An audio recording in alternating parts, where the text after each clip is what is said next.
Hi, I'm Tabby. Hi, I'm Tristan. And we are Loud and Wrong. Welcome back to another episode. Today is just going to be a simple, fun, little pop culture commentary episode. We tried something new with the last video. We hope you liked it. Let us know your thoughts on the social commentary in like a different aspect, reading the Reddit posts. But we're back on our pop culture grind. We need to take some time off, let things marinate a little bit, because the news cycle is a little dry. We need a little pot to stir. We need the drama to be taken out.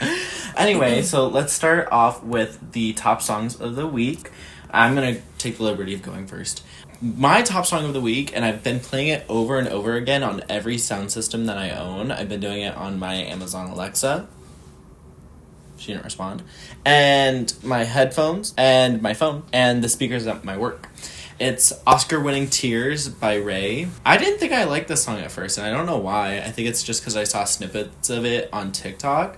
But that song is genuinely magical. My second song of the week is My by Troye Sivan. I remember the music video, or not the music video, him being on stage with Taylor Swift, I think it was, or Ariana Grande, I can't remember. And he was singing this song, and I was like, who is that twinky little gay boy? And now I love his music. I can't get enough of it. It's so good. I like the vibes of it. It's one of those songs where I'm like strutting. Anyway, bada bing, bada boom. My third song is a little bit of a Debbie Downer.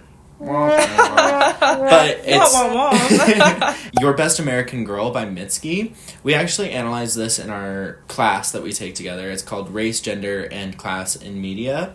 I was so confused by the music video at first, but the longer I sat with it, the more it made sense, and the more I thoroughly enjoyed every single second of it. So yeah, those are my recommendations for you guys. I think that they each can teach you something about being a woman in front of a man trying to manipulate you, being a gay man just strutting your stuff, and then being Mitski. My first song is Fly Love by Jamie Foxx from the Rio movie. It's part of the soundtrack. Such a good movie. I literally love that movie so much. No notes. It's just, I love the vibe of it. It's so good. This song has been a bit of an anthem for us lately. Mm-hmm. Every time we're around, we just put her on the background. Let's hit the whistle. You're supposed to do it with me. I can't whistle. News to me. Anyway. I can go. Embarrassing, but the beginning is just so, it's relaxing. I love his voice. I feel like Jamie Foxx is such an underrated person. Yeah, I was like, is he an artist? Like, or everything, a person? like, releases a song. He can sing, he can dance, he can act, like triple threat, sexy. And he's so good. Just, he's popular, but he's underrated. Like, I feel like he needs to get his flowers, and this is just one of the few examples of a wonderful performance by him. The song has been just so good, brightening my days left and right. Next we have The Latter Teens by Van Sire. I listened to this song really soon after it came out in 2020, and that summer this album was like my soundtrack almost. I took a gap semester, so I was just like home while everyone else was gone, and I was like trying to teach myself how to skateboard and just like trying to like not be lonely. It was just giving like coming of age vibes. I really liked it. It's just so cute and warm and feel good, you know? So if you're looking for something a little more coming of age-esque, bedroom pop almost, aesthetic music, definitely listen to this one with your earbuds in, looking out the window while you're driving in the car. I'm also seeing them when their tour comes to New York City next year, early in the year. My next song is Sway by Michael Bublé. I just like his name. Also, when he did the soda advertisement, bubbly, he was like, it's Bublé. It's Bublé. What? I missed that. My next song is Sway by Michael Bublé. It is just such a feel-good song. I've been listening to it a lot while cleaning lately, and I just love dancing to it. I randomly sing it all the time, and I just enjoy her. She's so much fun. Also, I don't know what is happening, but the lighting keeps changing dramatically at random points, and it happened in our last video. Go back and watch. You'll notice random moments where out of nowhere, the lighting just dips dramatically and we're damn near sitting in the dark. She's trying to show how geisha white I am sometimes. No. Like, you can see my skeletal unit. No.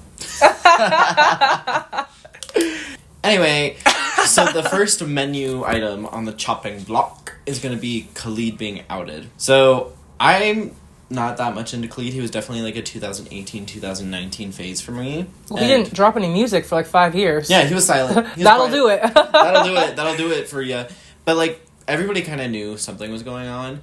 I think that coming out was a weird thing in general, and I think he handled it beautifully. So if you don't know, his ex basically posted, just so you guys know he's gay. And then he was like, I wasn't hiding the fact that I was gay, I just didn't think it was anybody's business. And I thought that was incredible, clock that T. But I also think it's weird, not of Khalid, he did it perfectly, I have no notes. But I think the whole notion of having to come out in today's society is fucking weird. I think it needs to be behind us, because we've seen so many people be not ruined, but like their mental health go through the mud because of this. Like Kit Connor was forced essentially to come out, and it definitely took a toll on him. And now Khalid and so many other people, like Lil Nas X, his career kind of suffered when he came out because all the straight men were like, yeah, Old Town Road, and then we're like, but you sleeping with the devil, girl? So I think it's just weird. I just want everybody to be able to date whoever they want to date, because my personal belief is that sexuality is a spectrum, and to pinpoint your stance on it either way, like solidly, is kind of weird.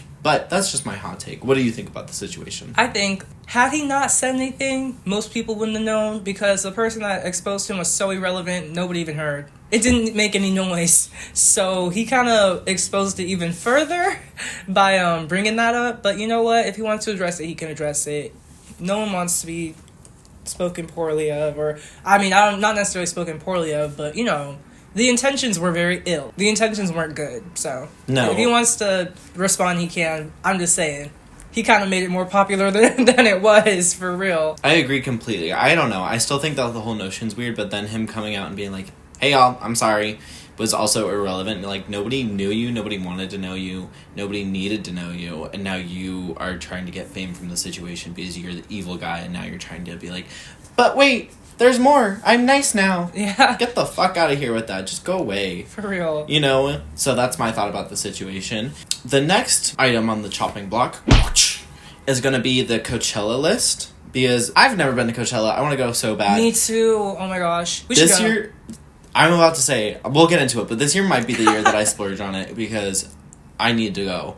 So the main headliners are going to be Lady Gaga, Green Day, Post Malone, and then we don't really know what this means. Travis Scott's name is the biggest at the bottom, so we're assuming he's like the final act.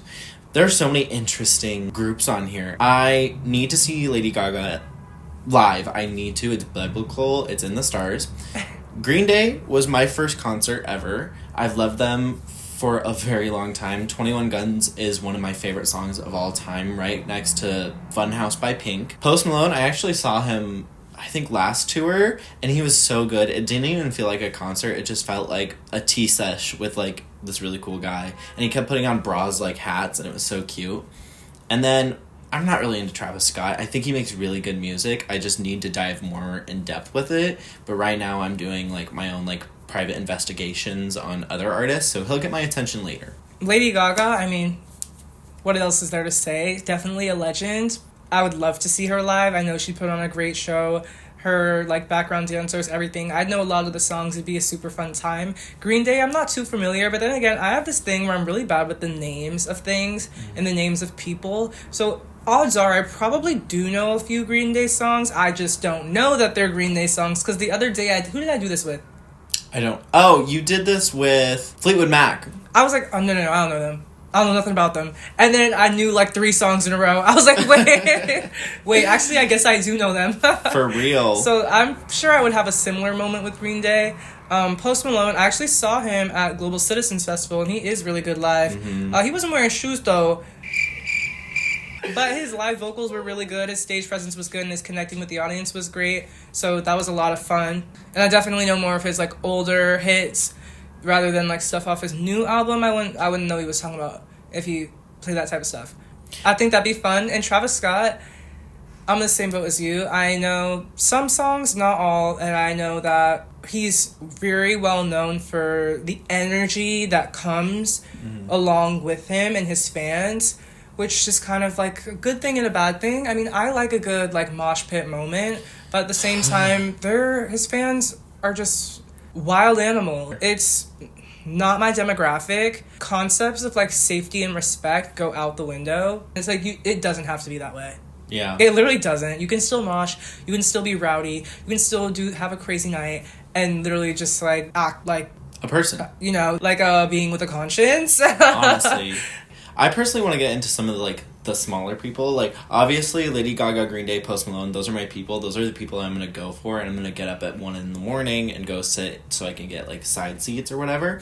Obviously, Missy Elliott is a legend by herself. I think she could have been a headliner easily, and also stolen the show. Benson Boone... He had a great year.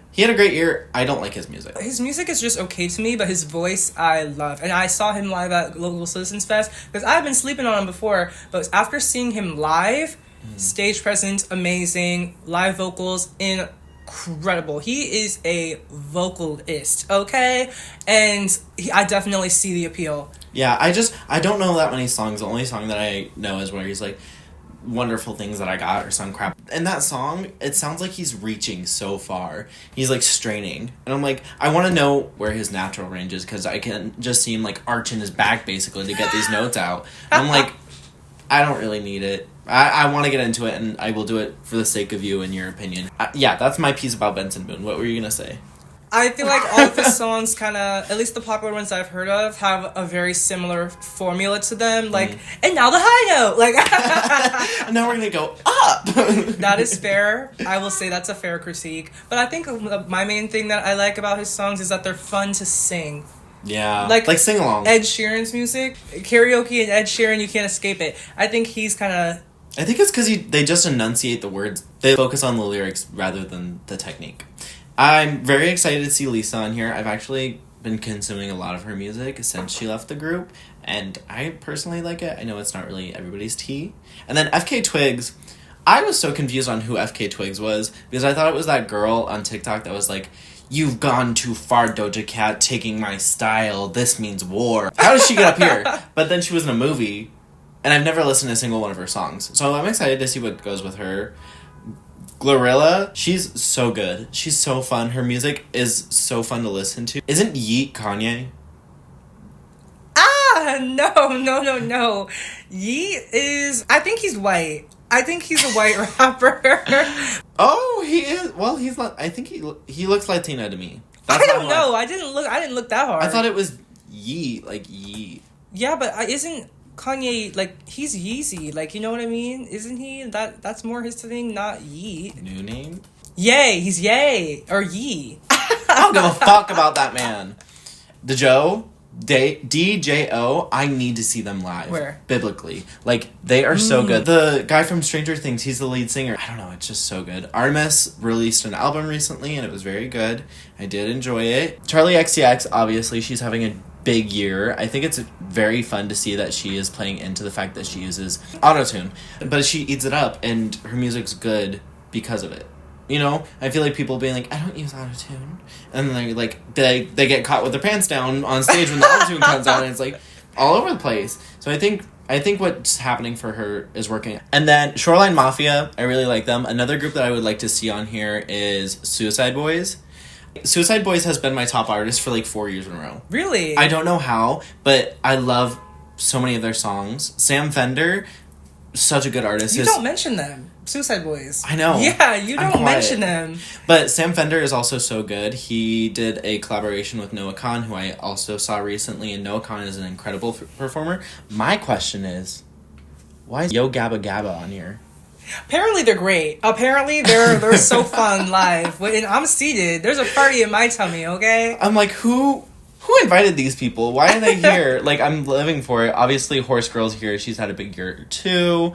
Megan Thee Stallion, I can't complain. Megan Thee Stallion is just Megan Thee Stallion. I would fall over in presence of her. Okay, that's my take. I guess my comments for like day one, Missy Elliott, of course, glad she's getting her flowers with her placement. Benson Boone had a great year, especially when it comes to like streaming on Spotify, a great year. Lisa, I actually saw her live at Global Citizens Fest. She can dance well, and her stage presence is really good, and her facials are good, but the girl is lip syncing. She's doing as much as her background dancers are doing, because Either like the backtrack is super, super, super loud, so where the only time you hear her is when she's literally shouting, and then I'm like, oh wait, that's her voice? Then what have we been listening to? Then who has this been? Then who else has been? Oh, the backtrack. Okay, I think that could have used a bit of work. Saw Glorilla when she opened for Megan Thee Stallion. I wasn't too familiar with her music, and literally seeing her open made me a fan of her. Her energy on stage is so good. She dances. She has such a good presence. She just radiates positivity. Mm-hmm. Positivity all the way. I'm excited for Tyla. Where's Tyla?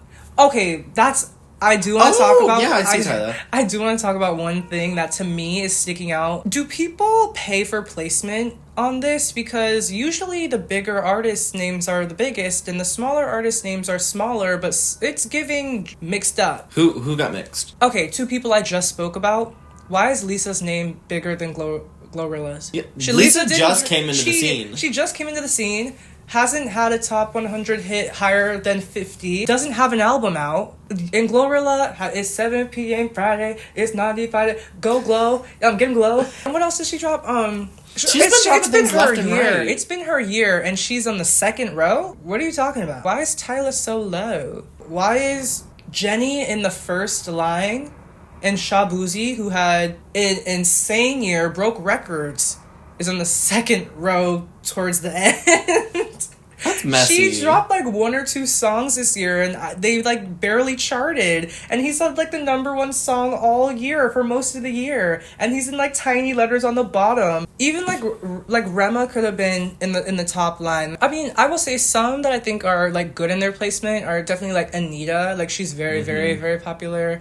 Glad she's getting her placement. But at the same time, I don't know what the criteria is for being put in higher on the list and what isn't. All I know is what I know. And usually the bigger names are higher and they're in bigger fonts, and I just noticed some of them just weren't. But then again, it's hard for me to judge because I'm not familiar with all of these artists. Mm-hmm. But yeah, that was just something I noticed, that the placement's a little like jumbled up. But anyways, back to my comments.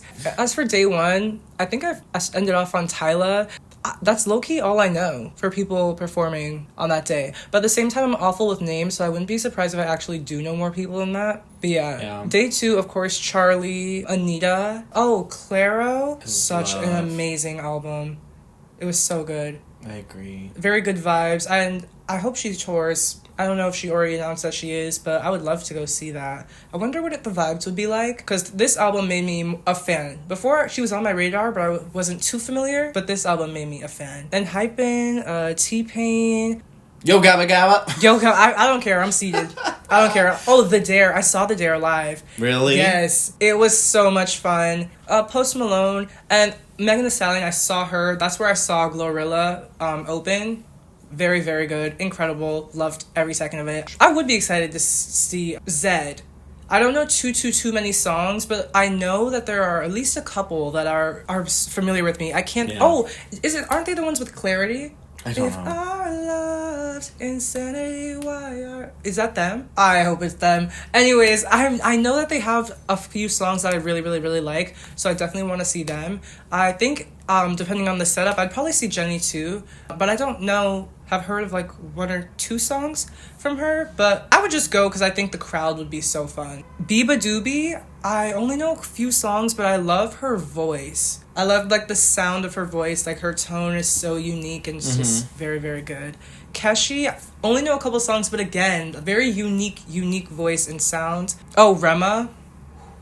I feel like his name should be bigger. I just was complimenting Shabuzi on his live performance at a football halftime show. It sounded really good. I only know his one hit song, but it was giving. The dancers were giving. It was good. I don't know if I'd see Ty Dolla $ign. I think it could be really fun, but it's so explicit. Help. Money Long, she has a very nice voice. Amaray, I actually saw her live. I went to her concert. It was so good. The energy was absolutely insane. Like, you could tell the crowd really, really loves her, and I think her music is so unique, and I really hope she blows up for it. And yeah, that's basically what I got. I'm really impressed with this year's list. I'm not even gonna lie. Like, I'm really impressed that they put it together. All right, so we're not trying to be the most political people. I think if you can read in between the lines, you can understand. But today it was announced, and it's instantly gone viral, that Joe Biden has pardoned his son. And I have my personal feelings about it. The press secretary has been saying for months, if not years, that the Biden administration will not be pardoning him. Like, they won't be doing anything about it. She's been very clear about that. And that individual is supposed to be, like, the president's, like, the person directly communicating with the media. So I think it's kind of a slap in the face. I'm not even gonna lie. Like, not saying that the Biden administration was all that glorious. We all know that there were highs and lows. But to end your term with literally just lying to the American people's face is kind of crazy to me. I'm not even gonna sit here and pretend like I know the details and like every single, I'm not gonna sit here and lie like that. I know the basic gist. Like, I guess he was saying that the situation was old and burnt out. They were dragging it, and they were only dragging it because it was his son. And basically he feels like his son was unfairly targeted because of his like status as like president's son, and they just wanted to embarrass him.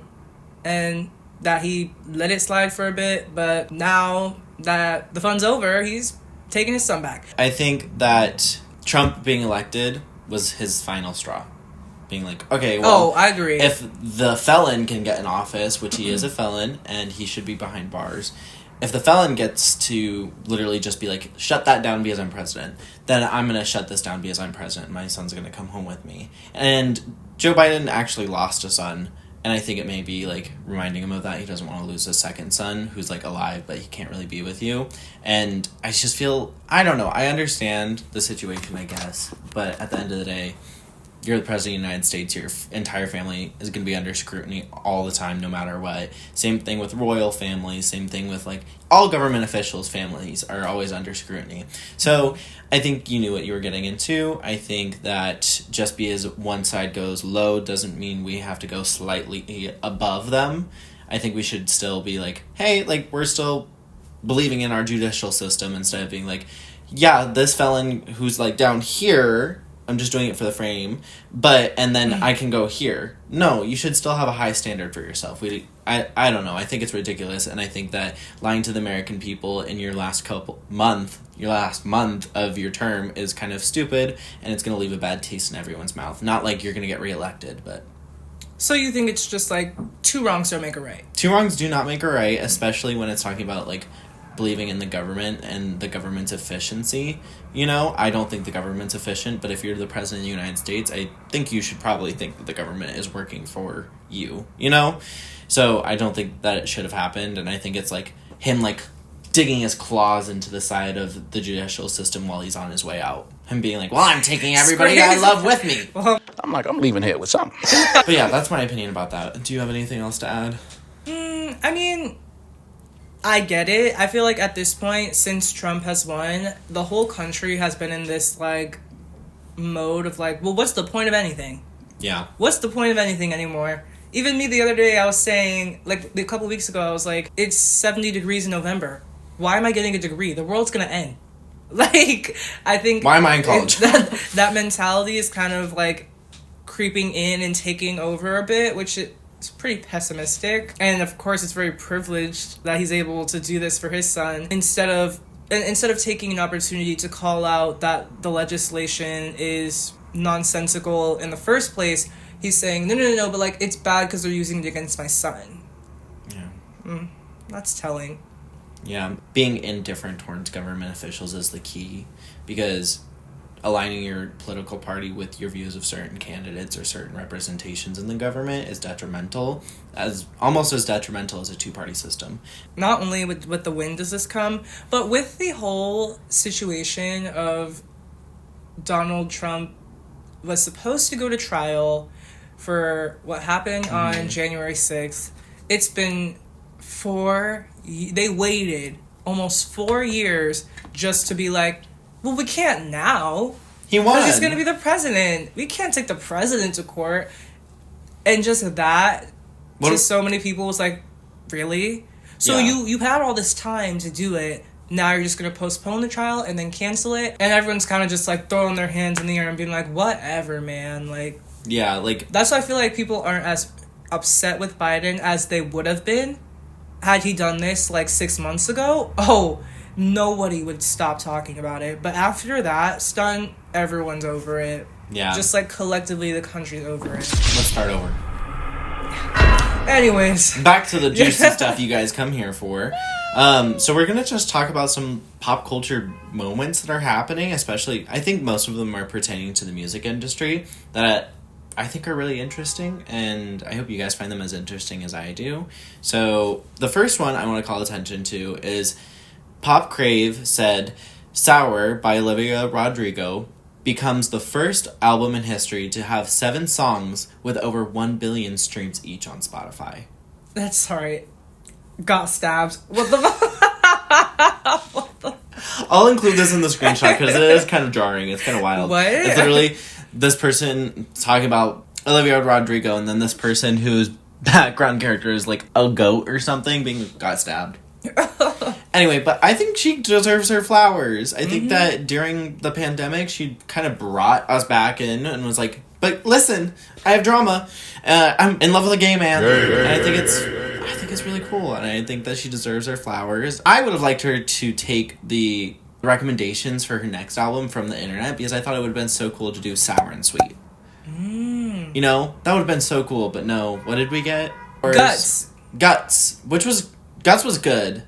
But I feel like, I don't know, Sweet would have been good too. Maybe Sweet will come out in like 10 years. But I also think she, and correct me if I'm wrong, but she was the last one to really do it big with the whole child actress to teen pop sensation pipeline. That was a big thing in the 2010s, like Miley Cyrus, Demi Lovato, Selena Gomez, Ariana Grande, that actress to pop star pipeline. I'd almost forgotten about it until Olivia Rodrigo did her big one, especially with all the drama, the buzz, everything. Like, she did it right. She made the transition smooth. And Sabrina Carpenter was doing music a long time before Olivia Rodrigo had produced anything other than for High School Musical, the TV series. But I think that Olivia Rodrigo came first in her, like, stardom, like capturing the world, because I've loved Sabrina Carpenter for a while. I remember when she came to Elitch Gardens by my house, and I wanted to go so bad, but I couldn't afford it. I think Sabrina's probably the last person we're gonna see from this arc,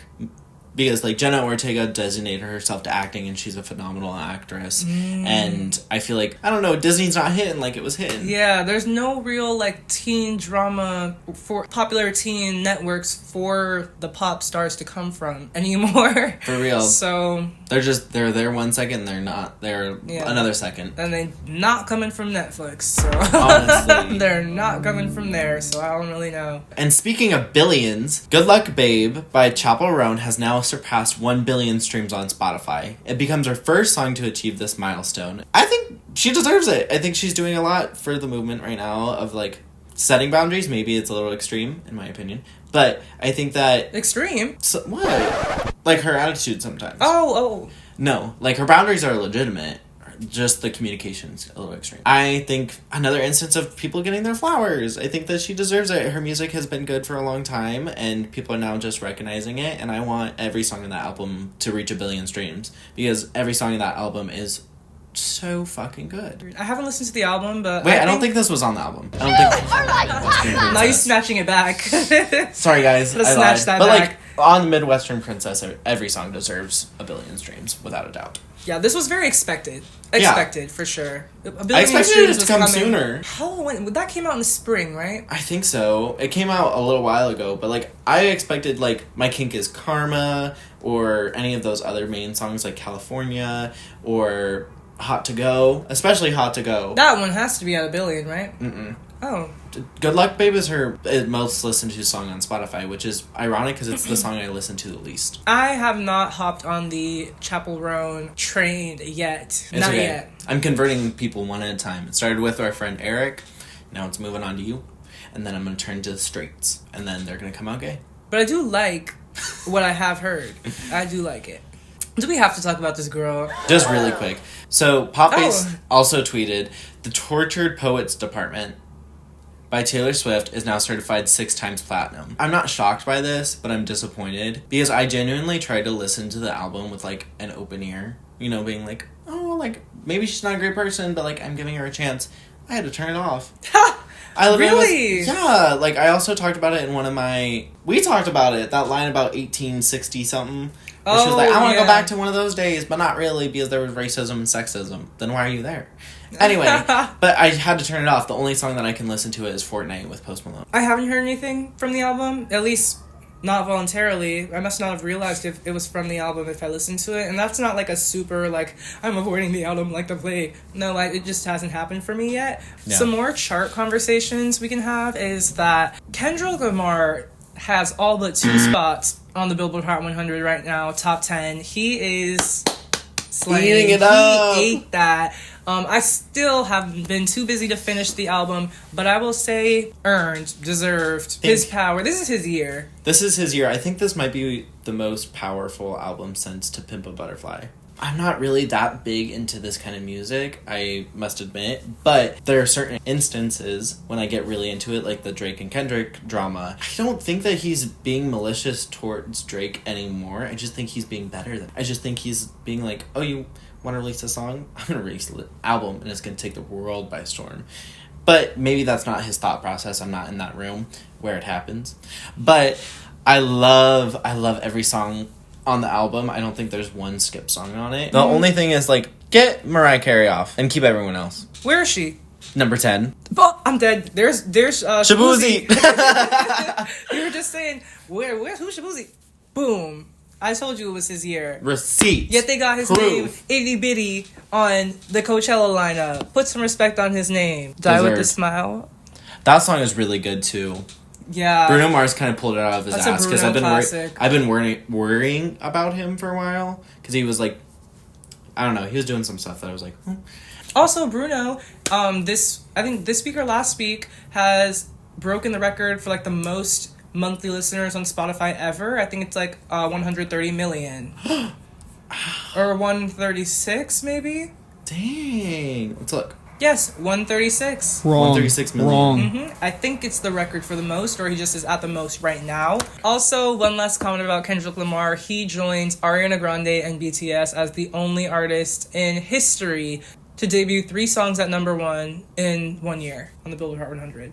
So that's just a sign of how good of a year he's having, for sure. Speaking of charts, let's just talk about a couple songs that were popular but didn't go number 1, shockingly. Yeah. Like, I was so shocked that Espresso was not Sabrina Carpenter's first number 1. It was Please, Please, Please. We kind of failed Espresso. We didn't go hard enough for her. No, Please, Please, Please. I like the entire album. I was up when it dropped. I listened to every song. I analyzed every song. But Please, Please, Please just like flopped for me, and I didn't like it as much. I thought she should have maybe led with, because she did Espresso and then Please, Please, Please. I think it should have been Espresso and then Bedchem, or Espresso and Juno. Ah, the woman that Juno is. Those songs are so good. And Espresso is so good. That was the song of the summer, I feel. When she released it, it was everywhere and everybody wanted to talk about it. And I'm so shocked that it didn't hit number 1. We failed. I was also shocked that Birds of a Feather never hit number 1. Yeah, I thought did Guess with No. Charlie hit number 1? Mm-mm. Damn. Yeah, that album was really good. Hit Me Hard and Soft. Mm-hmm. That album was Short. so good. Short. good. Wildflower. That song makes me sob. But I see her. Beautiful Things by Benson Boone. Oh, Beautiful yeah, it's one of the most things streamed songs on that Spotify this year, but it didn't go number 1. And, okay, let me just speak on this, because I That was- like them separately, but not together. I don't like the song that Rose and Bruno Mars produced. It reminds Tabby, which reminds me of Happy by Pharrell Williams, where it's like, because I'm happy, how long if you feel. And It's just like the I don't need that. vibes, I the don't need that. vibes. I like vibes, but I don't like want to blast my ear off vibe. Really, I like it. I simply think it was put out at the wrong time. It shouldn't have come out during the winter. It should have come out during the summer when people are outside, like, go, I'm on my way. Like, it's fun, it's happy, and you're going to school, and da-da-da-da, and we're young. It's a coming-of-age movie, da-da-da-da. Mom, I can't eat any of the breakfast you made. I have to grab a piece of toast and run. That's You know what I'm talking about. Like, that's the vibes of it. Mom, I have to go get my friend's Jeep. Beep, beep, get in, loser. We're going shopping. It's Sophia Carson. And Sabrina Carpenter from The Babysitter. But yeah, I think it came out at the wrong time. It's nice. It's snappy. Yeah, it's catchy. It's so catchy. Also, I think it's crazy that Good Luck Babe reached 1 billion streams but wasn't number one. Common occurrence, because a huge part of the Billboard Top 100 is not just streams and purchases, but radio play. And other factors that are out of people's control. And if you're not popular on the radio, it's hard to get a number one. And then again, who chooses what goes on the radio? It's all music gods. Yeah, the music gods. Anyway. The music demons. Music Sinister Six. Yeah. Okay, last time we critiqued Billboard's list of the top 25 greatest pop stars of all time. Oh, yeah. And recently, we have 2 more lists to briefly critique. We won't go as in-depth as we did last time, because these lists are actually much shorter. Pitchfork, who I already don't like, they posted a top 10 songs released this year list. So let's get into that. Okay, so number 1 is Not Like Us. I think that is one of the only things on this that is deserved. That song was incredible. I loved every second of it. I was on the edge of my seat. I played it over and over again for maybe 4 or 5 weeks. Right back to it. I don't know what that is. Sorry. Good Luck Babe deserves their spot. Life Is, don't know what that is. MMM, don't know what that is. Rain, don't know what that is. Espresso made it on. And like we were just talking about, I think that's well deserved. I'm very happy that it made it on that menu of best songs. Wristwatch, don't know what that is. Girl, So Confusing remix, that song should be higher. That song put some drama to rest. It settled. It was so good. I love that song so much. And I was also one of the people that thought Lorde and Charlie XCX were the same person. There were people for a while. Thought that? Yeah, I thought it when What? both of them, when Tennis Courts was on and Charlie was just coming on the scene.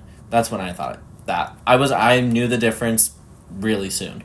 But that song is so good, and I don't know what it is. It's just something so symbolic of their newfound friendship, and I think it's so beautiful. And then Magic, I Want You. Are we at Magic Mountain, Disney? I don't know what that is. Literally, it's easier to name the songs on this list that we do know. Not Like Us, Good Luck Babe, Espresso, and Girl So Confusing. I honestly brought this to the conversation because I just wanted to drag Pitchfork really quick. Actually, what is their criteria? What's their problem? For real. The ratings are so messed up. Kendrick Lamar's album that scored 1 whole point less than Ice Spice's album. And that's not to say that hers was horrific. I'm just saying on a technical... She released an album? On a technical level, on a lyrical level, on a diversity of sound level, on a concept actualization and depth level. Are you kidding me? Be fucking for real. What is this? Literally. Because, I'm not gonna say that smaller artists, I don't know, they didn't even say who wrote these songs, but I'm not saying that they don't deserve their flowers, they don't deserve fair placement, but some of these titles are outright goofy. No, and it's so funny because Halsey posted, it was something along the lines of basically saying that Pitchfork creates these lists from a dirty basement, and then they gave her album a poor rating. Oh shit. And you know what? I thought she ate that because Halsey? it's literally so true. It never makes any sense. It doesn't add up. And I think this list is just so representative of the fact that Pitchfork is not a reliable source. Whatever their criteria is so inconsistent. Halsey's album was literally about her thinking she was going to die from cancer. And one of their critiques from her was that the album's all about her. It's her album. Her dying. Not dying, almost dying. Literally, it's all about her. Literally, any album is supposed to be all about the artist. What are you even talking about? Actually, what are you talking about? But yeah, I just wanted to drag them real quick. The next list we can talk about is Rolling Stone's top 10 albums released this year. We'll put that up. We'll just say them out loud for the audio listeners. 1 is Brat, 2 Cowboy Carter, 3 Manning Fireworks, 4 Short and Sweet, 5 Hit Me Hard and Soft, 6 Tyla, 7 We Don't Trust You, 8 Eternal Sunshine, 9 Alligator Bites Never Heal, and 10 Tiger's Blood. Brat deserved. It took the world by storm. Cowboy Carter, I think, could have replaced Brat. Justin, maybe not, but like I love Cowboy Carter. I loved every second of it, and I think it deserves more flowers than it got. I don't know Manning's Fireworks. Is that Benson Boone? Oh, no, it's not. Sorry. I don't know. Anyway, Short and Sweet, yes. Short and Sweet was such a good album. It was so revolutionary for Sabrina Carpenter's career. Hit Me Hard and Soft, deserved. Tyla, I haven't listened to the full album, but I think it's well deserved. We Don't Trust You. No. It's Future and Metro Boomin. So yes, well deserved. Eternal Sunshine broke me in ways that songs have never broke me before. It was so good, and like we already talked about, I don't think it was her best album, but I definitely think it was one of the best albums of the year. Don't know what Alligator Bites Never Heal is, and I don't know what Tiger's Blood is.